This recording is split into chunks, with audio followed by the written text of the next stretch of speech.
สถานการณ์ชายแดนมื้อนี้พี่น้องเงียบกิ๊บทัดผู้ซอยเลยพามาหากินพี่น้องบ่ล่ะ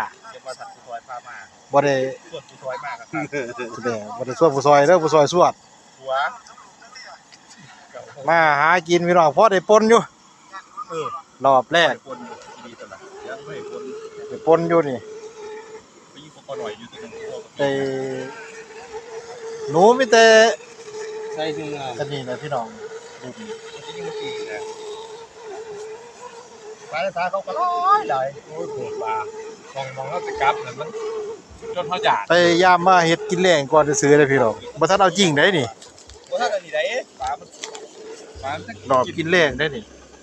ซุ่มมียังหน่อยได้ไปเบิ่งปลาโดยแทนใส่น่ะโตข่อยไปใส่ไปห่อน่ะใหญ่ได้พี่น้องบ่แม่นน้อยๆได้สิเบิ่งมันอยู่ใกล้กล่องมันเลยอันมันเลยจอยกำบุงพี่น้องกันพวกคอก็แตกโปะขายตัว50 บาทรุ่นนี้แล้วแรงอยู่พี่น้องตัวนึงก็แล้วแรงกินกับเมีย2คนก็แล้วแรงอยู่ขายดีอยู่ที่ตามบ่อยู่ที่ตาม3ตัว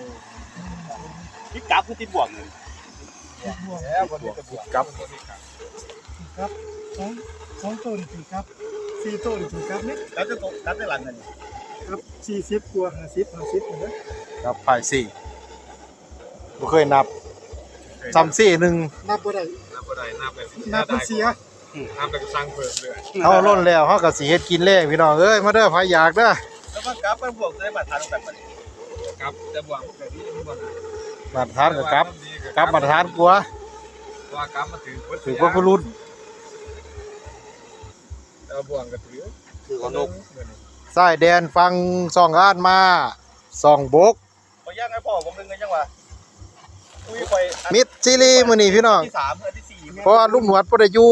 เจ้าของอยู่พี่ทั้งฝุ่นทั้งนำกันมันจะมีมาพี่ก็มันบ่ฮู้จักมันยิงกันบ่ยิงกันบ่ฮู้เลยบ่ยิงเอาสงครามมาแล้วบ่ท่านผู้ซอยว่าบ่เข้าเวทมาหากินเพิ่นว่าพวกนี้อยู่นำเวทนำกับ20กว่ามื้อพี่น้องเอ้ยเข้าเวทกำลังเดี๋ยวหากินหาใส่เพียงไปไว้ก่อนให้ขมิ้นยิงอีกเพราะเฮาได้ไปอยากกินอยู่หม่องเกาเวทถือส่วนหลังดิถือถึงกระแทกมันก็ตกลงมาใส่ใต้กันเทถือกำบ่ไปบ่ได้มันถือกระแทกเนี่ยมันก็ตกมาใส่ตารางกระลันโอ้ยปีใหม่พี่น้องเอ้ยเสียงเพลงตุบๆมันจะถ่ายรูปไปบางผมลมยุ่งกันยุ่งไม่ใหม่กันไม่ใหม่มันจะมายุ่ง